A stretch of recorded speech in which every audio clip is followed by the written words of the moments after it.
As my good friend from Arizona, Mr. Biggs.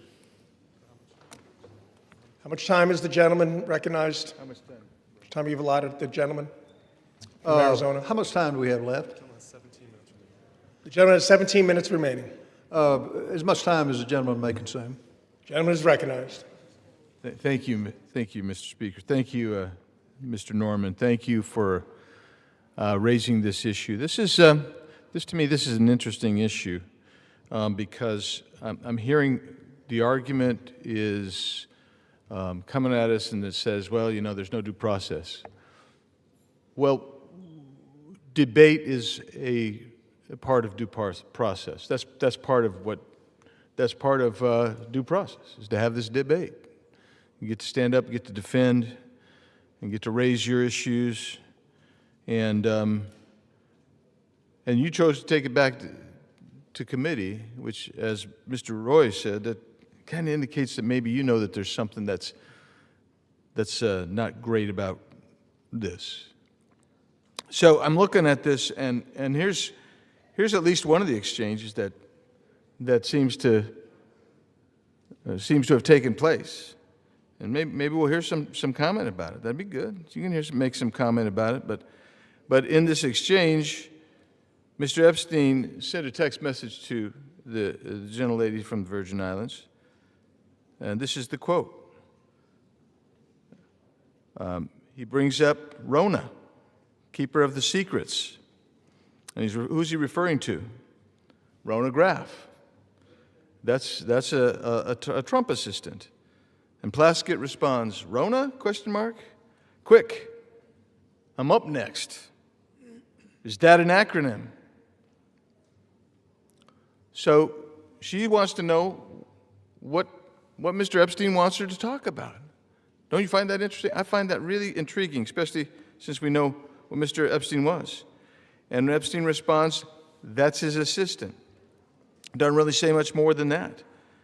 And then Plaskett starts questioning Mr. Cohen and asks about Graff. So not only was she texting, having this communication with Mr. Epstein, she's asking Mr. Cohen what Mr. Epstein wants her to ask. Another text says, from Epstein, good work. That's after she wraps it up. All of this seems to be very interesting. And I'm sorry, I don't breathe the rarefied air of the Intelligence Committee. I don't. I'm just a regular guy and a member of the House. That's all. So I don't know about that rarefied air, and I guess I'm part of the sewage. That Mr. Himes said. Yeah. Thanks for agreeing with me, Ms. Plaskett. So she's got us down. Unless you're in the Intelligence Committee, you're crap. That's what the Intel Committee says. But here's the deal.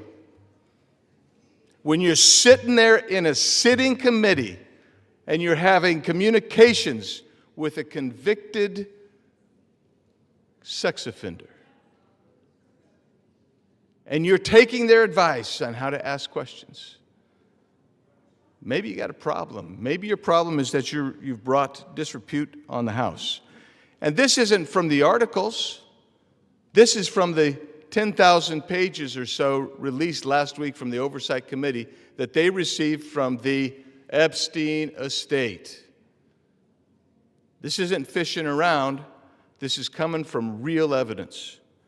So I sit here and I listen. Oh, you know, she's the finest member that ever walked the planet, man.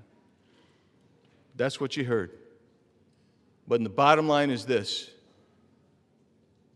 She's sitting there seeking advice and counsel on how to ask questions from Jeffrey Epstein, who this entire body, save one, just condemned. And we want all the evidence.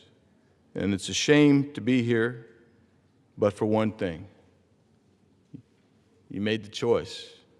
And so, Mr. Chairman, I'm encouraging everyone in this body to support Mr. Norman's resolution, and I yield back.